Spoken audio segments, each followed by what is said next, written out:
Thank you. Governors, lieutenant governors, councilmen, elected officials, distinguished guests. Thank you very much for being here. I'm grateful to have an opportunity to talk with you guys a little bit. I thought I'd start on a little bit of a personal note. Let's see how to next. There we go. Has anyone here heard of blue zones? Blue zones was a designation given to areas around the world where there was a high concentration of people living over 100 years old, centennials. And one of the things that they did in studying the blue zones was a National Geographic expedition where they went to these places.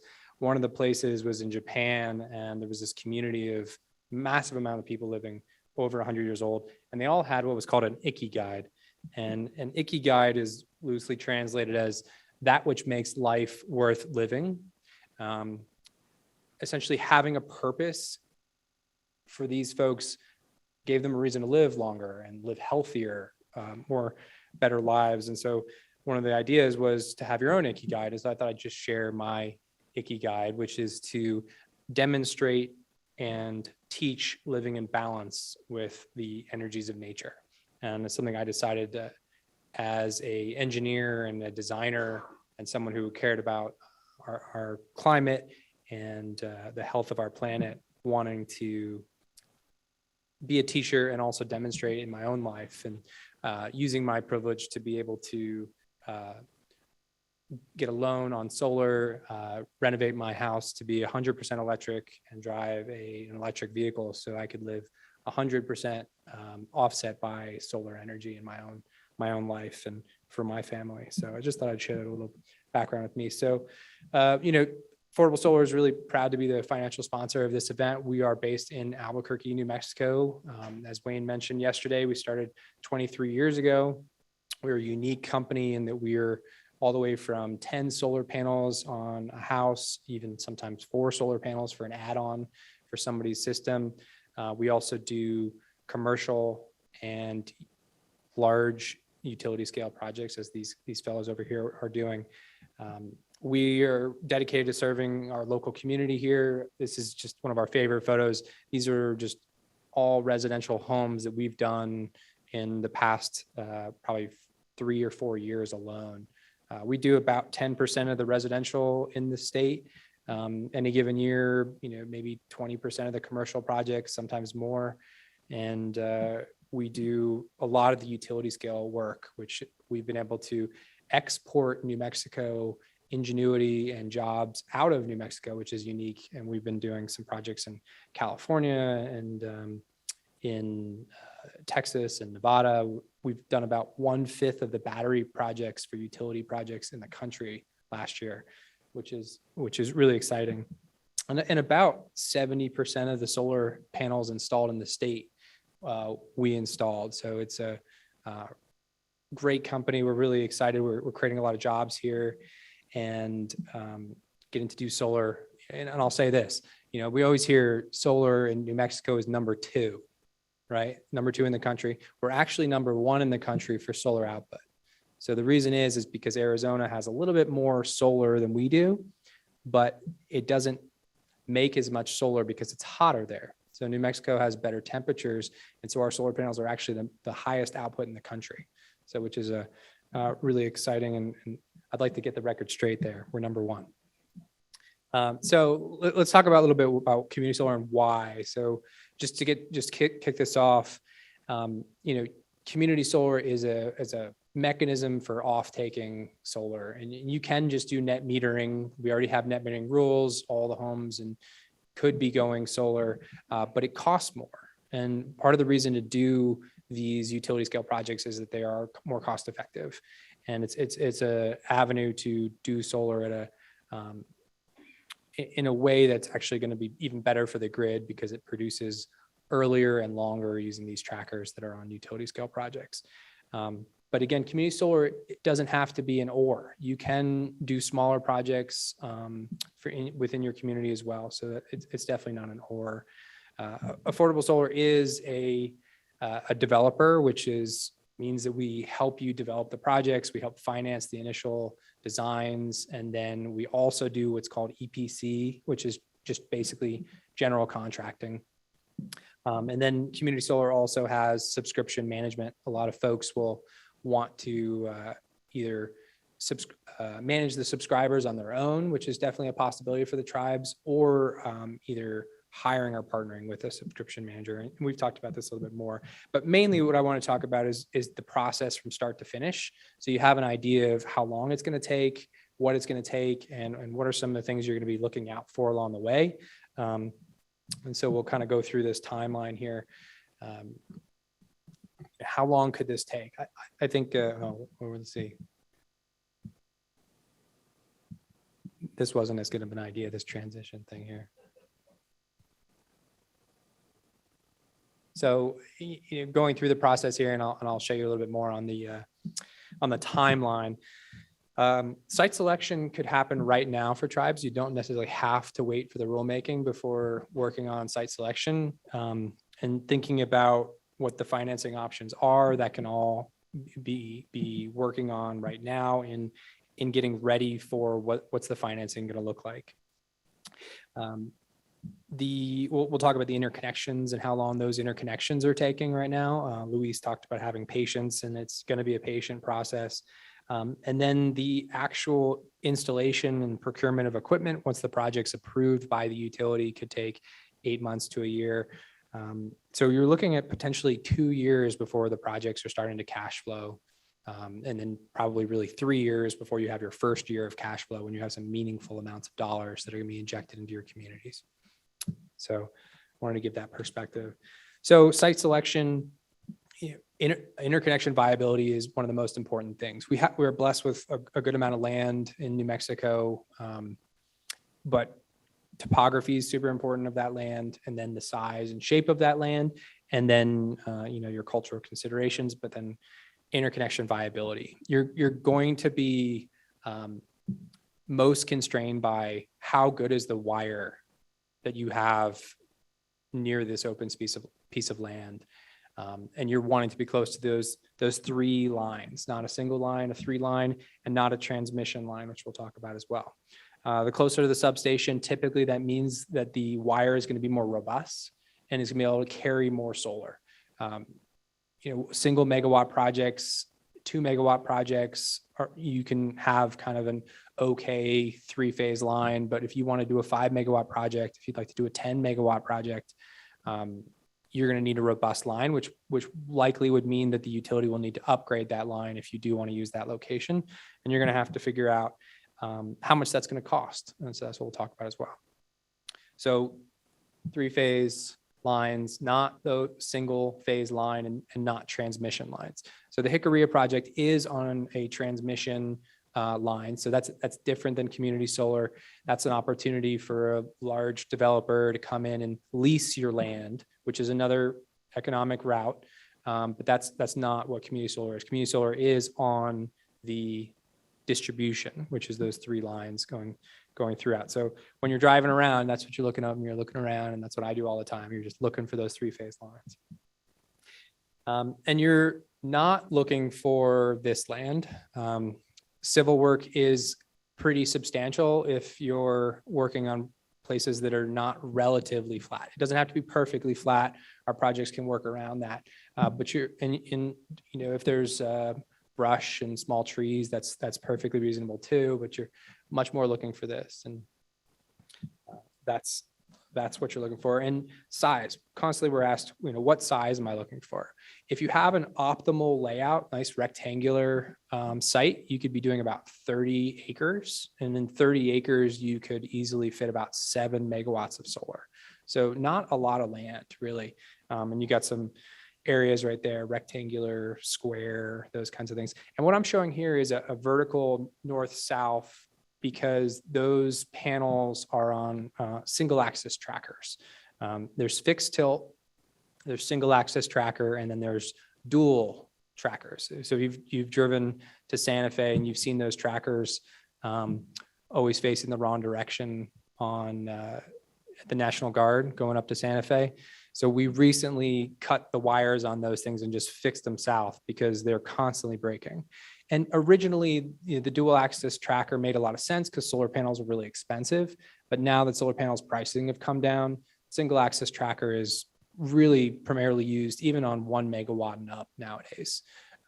Maintenance is tremendously easy on them. There's a single motor that'll run, here, I'll show you the next slide here too. A single motor will run, dozens of rows. So you're not talking about a ton of moving parts, just a couple moving parts.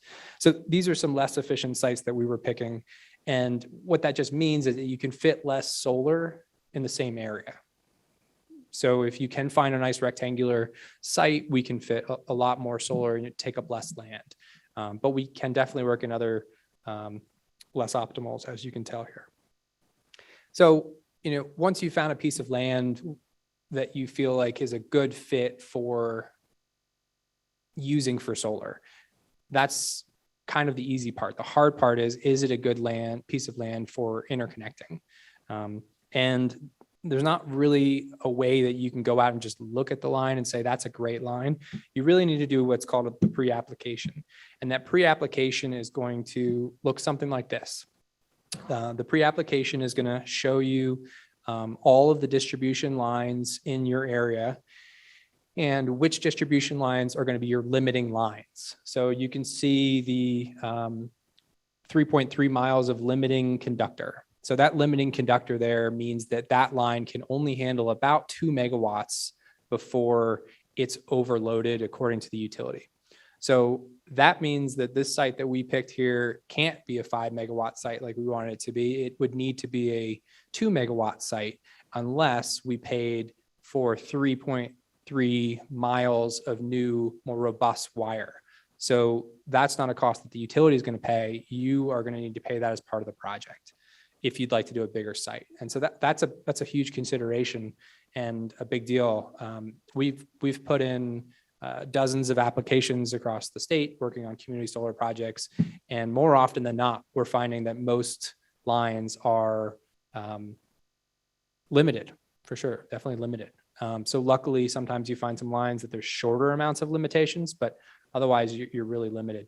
I'll say this, if you find a piece of land that you'd like to use, this pre-application is only $300, really easy, really cheap.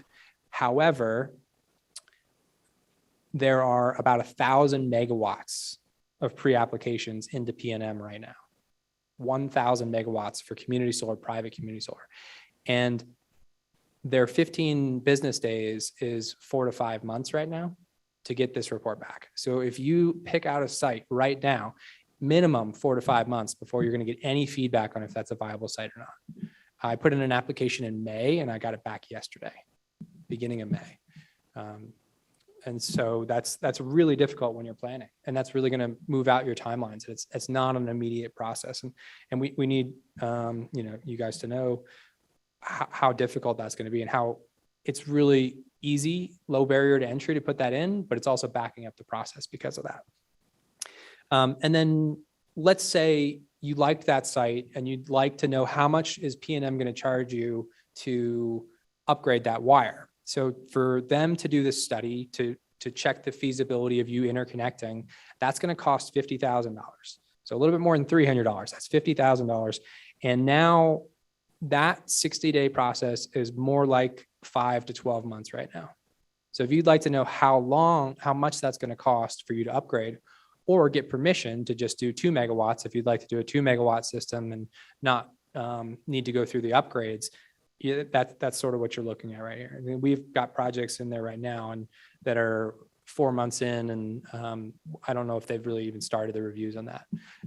And that's mainly because community solar is available throughout the whole state right now.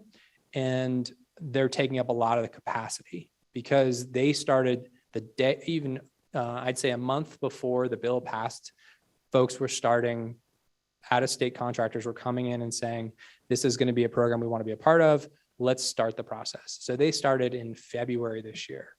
We're now in November. So let's jump back to that timeline. So that's sort of that process. If you went from $300 application, $50,000 interconnection application, now you're looking at about 12 months later, knowing if this is a good project or not, or potentially finding out that it's going to cost $2 million to upgrade that line, and this isn't a viable project. So you've wasted an entire 12 months on a site that's not going to be a viable site. So potentially you might want to be doing 2 or 3 or 4 of these at one time so that you can be not a year from now with nothing to show for your money and your time and effort and all of the consensus you've had to build in order to get the process going. So it's a little bit sobering. It's an excellent opportunity, but it's not a slam dunk. It's not just a plug and play, I think, as Adam mentioned, and it's there aren't any limits as to how much solar you can do in the bill. You can do more than 5 megawatts. The limitation is going to be the interconnections. So others have talked about the financing options. I won't go too much into the financing options, except to say that you can pick and choose financing options for each different project. A tribe might do a 2 megawatt project and a 7 megawatt project, and they can use a different financing mechanism on each one. Just because you have a financing mechanism, what's the next slide? A financing mechanism on one doesn't mean that you need to use the same one on others. So you could use a DOE grant for $1 million and put up $1 million and do a 1 megawatt project that you own. And you could be doing a community solar project that's also 5 megawatts plus. So a lot of options, and you're really only limited by the substation capacity and the lines. And the best way to figure that out is to just really start that process. So we're constantly asked, how much could this be worth? How much would a project be worth of, say 7 megawatts? And we've been putting some numbers together, and this is just an example PPA of depending on how the bill credit mechanism comes through and how it's subscribed. But this is financially a worthwhile venture for tribes to look into. It's something that you can do either in partnership or directly, depending on the finances, and come out pretty well ahead as an economic benefit as well as an environmental benefit at the same time. I think, in my opinion, what I tell people is if solar was break even, I would do it. But hey, if it made me $10 million over 25 years, I'd definitely do it. So I think the environmental benefit and the economic benefit really make this a great opportunity. So a system like this, you've got the land, which is, say in this case, tribal. You've got the solar asset and you've got the solar output, and then you've got subscriptions. And so of each of those different lines, land is tribally owned, would probably be leased in a lot of cases. The solar asset, if it is a lease, would be owned by a third party, but the amount of power that's produced is owned by the tribe. And then the tribe can do the subscriptions, or they can also use a third party, and if they're not set up to do that as well. So there's a lot of different ownership models, but you're kind of looking at these 4 different items when you're talking about ownership. And again, the next phase is once you've decided on a model, you are looking at engineering and procurement, and let's talk about what that looks like. EPC is the term we use. It's essentially a general contractor. The general contractor is managing the civil work on the project, managing the mechanical installation of the panels and the racking system, as well as the electrical work. And so, Affordable Solar, what we do is we manage that scope. Some of it's in-house, some of it's third-party folks that we work with. This is just kind of a look at during construction and all the different job training opportunities that this brings. So beyond the economic benefit, beyond the environmental benefit, we're in a situation as a country right now where it's difficult to hire. It's difficult to find people who want to work, but Affordable Solar, we're not finding a difficult time finding people because people want to work on renewable energy. We're finding that young people are coming out and applying for jobs, and we're able to train pretty quickly on this work. There's a lot of just manual labor that comes with this work. And then there's a lot of training opportunities to become even higher level. We do apprenticeship programs. We make a concerted effort to hire locally when we are on these sites. And because it's economically beneficial for us, and it's also just better for the community. Luis, when he was working on those, a lot of those projects, they made a concerted effort to also hire locally up there in Chicago.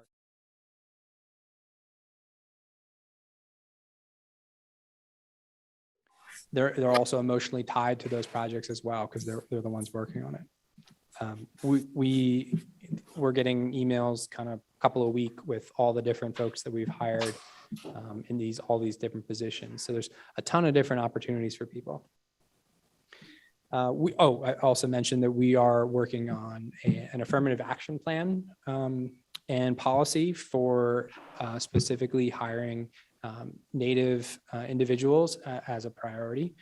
We also have at Affordable Solar an apprenticeship program that we've been developing. It's one of the first in the nation for non-union installers. And it's going to be a 3-year apprenticeship program where I think eventually folks will be making about $33 an hour through this apprenticeship program. And it's over this 3-year period where they'll be trained in a lot of different aspects of solar design. So we're really excited to be kicking that off right now as well. So once the whole solar system's installed, once it's there, and even actually before, once the system is approved, now there's an opportunity to sign people up for this community solar program.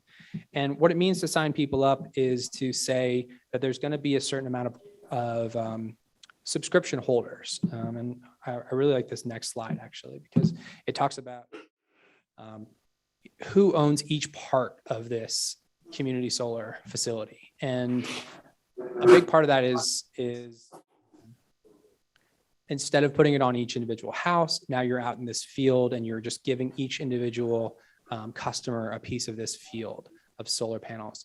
And there's advantages to, folks have talked about a big off-taker like a casino or a high school. However, if you can subscribe a lot of potential customers, it can actually be more financially viable for the project, because when you subscribe residential folks, they have a higher bill credit. So that means that essentially the PPA of sorts is a higher value. So if you subscribe the entire thing to a casino, you might get 6 cents. But if you subscribe the entire thing to residential folks in your community, you might be getting 8 cents. So the economics get better if you can subscribe to residential, which is great, because that is the community in the community solar. That's more difficult. I think you as tribes have a much more intimate relationship with all the folks the members in your tribe, and you have an opportunity to sign them up. And once you go through the sign up process and they're in the system, as long as they're staying in the system, then you are that bill credit of, about 8 cents, potentially up to 8 cents. So that's something that hasn't really been talked about is why big, why small on community solar. So we've talked here a little bit about the operations and maintenance. We do operations and maintenance on most of PNM solar fleet on the projects we install. One of the benefits of knowing that we're going to own it and operate it afterwards is that we make sure we're installing the system with integrity and good workmanship, so that we can be maintaining the system with a little bit more ease. So I don't know, I might have a couple of minutes for questions, or is it 6 minutes? So these are just, I'll leave these up on the screen. These are a few of Mayani's helped us with understanding how we want to interact with tribes and bring Affordable Solar's principles to tribes as well. We pride ourselves on being a local resource in our residential work that we do, to make sure that we're a standard in the market. When out-of-state contractors come in and are knocking on doors and charging way more than they should for solar, we want to be an opportunity that folks can come to us and be a local resource to get a good, honest price for solar. And that's something we want to be doing with tribes as well. So I don't know if there's any questions on interconnections or EPC or anything along those lines. Yeah. Pueblo Santa Ana. Oh, Yeah. I can use a microphone. Nice. Thank you so much for this presentation. I had two questions. One was, you mentioned in the pre-application, you need to know that the limiting elements are the line capacity and the substation capacity. Are those the only two like major limiting elements? And then the second question is, what do you guys usually recommend after 25 years of the panels? Like, what's the plan after that? Do folks install another set in the same place? Do you do reclamation activities? Yeah, thanks. Yeah, I'll start with the second one. So what I would say is, you have a 5-year warranty on your Chevy. Actually, it's probably 3-year warranty on Chevys these days. The wheels don't fall off after 3 years, hopefully, right? So just because the warranty's over doesn't mean the vehicle stops being valuable. At year 30 on our solar panels, the warranty is finished in terms of the production warranty, and you're guaranteed to have 80% of what you started with. So your solar panel would be out of warranty if 30 years from now you didn't have 80% of what you started with. So that means that they're not dead after 30 years. They're maybe just a little bit less usable. So if you really wanted that exact space for another project to up the amount of capacity 30 years from now, who knows exactly what's been going on, those panels are still totally viable for off-grid systems, and essentially upcycling them as opposed to downcycling them into just glass, metal, and silicone, which are all recyclable products. And then the other question was interconnection viability. The other aspect to the substation is, within the substation, there's a transformer. You want to make sure that the transformer is of a certain size that you're not going to be backfeeding and overpowering that transformer. There's also the load on the substation. So, if a tribe is not, has a single substation and they're not using that much load, that substation is more easily overpowered by a solar system. Certain utilities care more about backfeeding onto the transmission than others. P&M tends to be okay with backfeeding onto transmission. Xcel hates it, and EPE is just really confusing to me what they want. But it's mostly those two aspects, but it's relatively nuanced within each of those. Yes.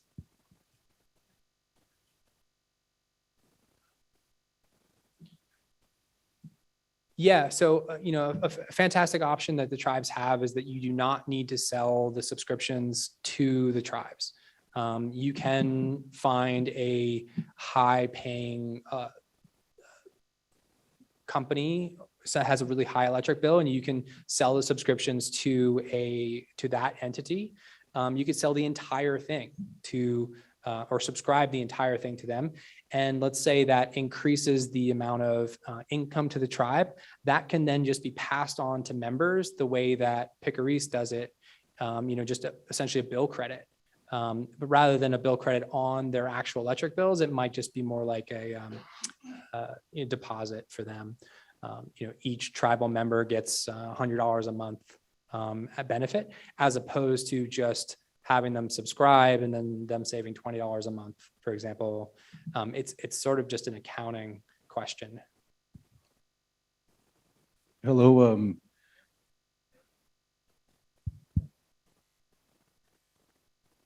Yeah, definitely. Well, repairing is a good question. Thank you for your presentation. Elroy Quito, Pueblo Laguna. As far as the preparation for the site, is there anything specific that tribes should start getting into? Because I know other type of development requires like environmental assessments, cultural assessments, and other things that matters, or things that should be doing before you start applying for the application.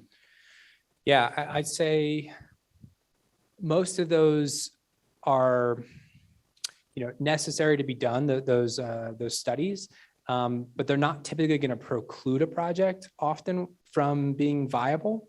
So it's just a step that can be happening while the interconnection process is going on for a year.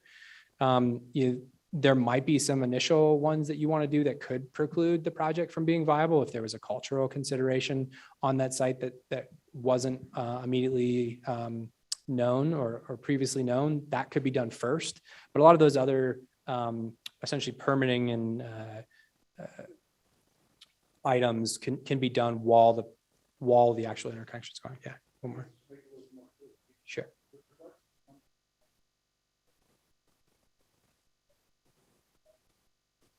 Mhm.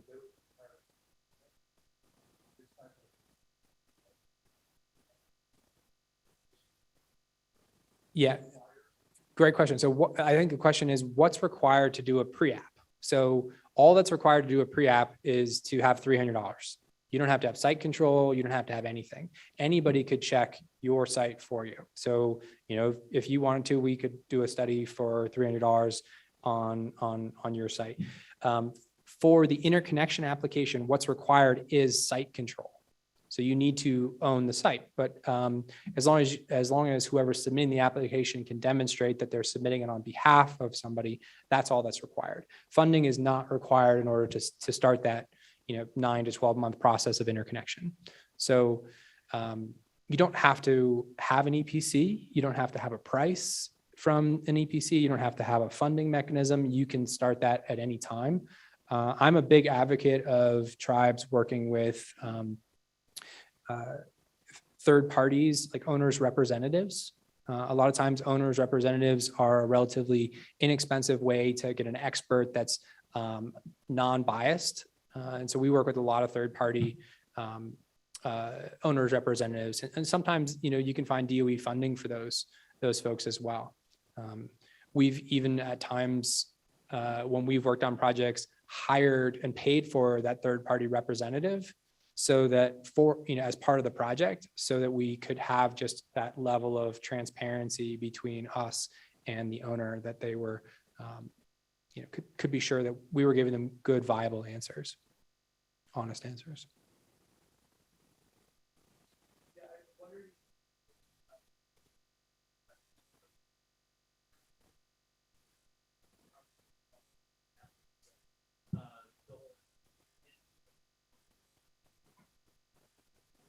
Yeah, great question. So, one of the things about wind, and it was something we've been talking about, is wind is very specialized.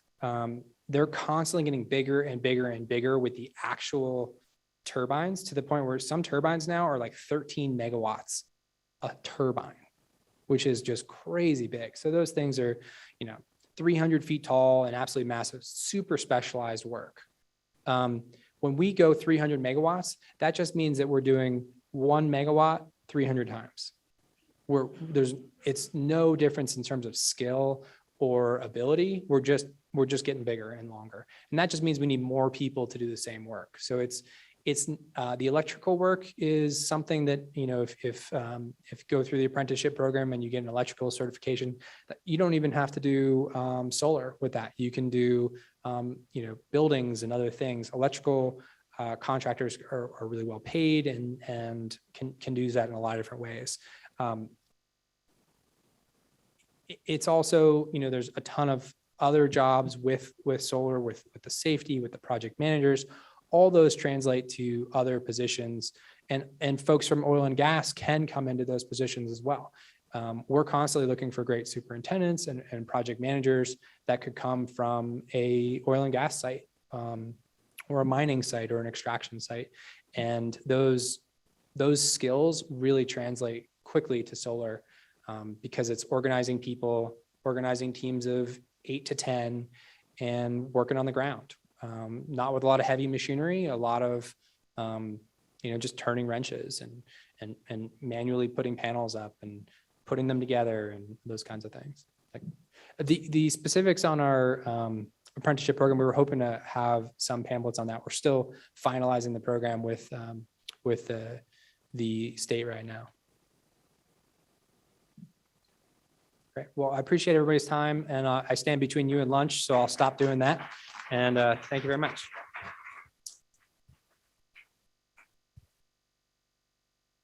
Yeah.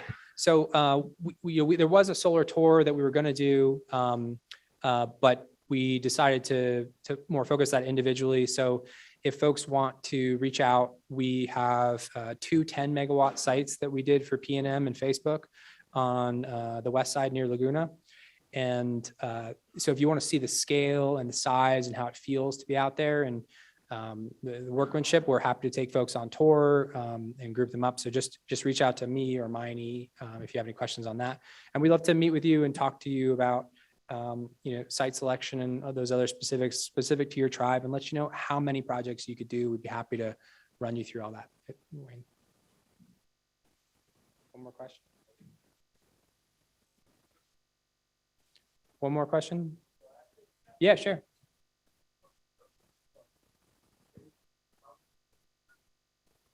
So while I support solar energy, I guess my concern or issue is the solar farms, the large scale, taking of land. So I guess, not knowing the specifics of, design, connection, I would much rather see it integrated into existing footprints, homes, wherever there's, existing infrastructure. So I don't know if any of the projects that you've been involved in or takes that type of analysis to integrate it rather than taking up additional space, realizing, the connectivity issues of having three-phase or other types of infrastructure may not be there.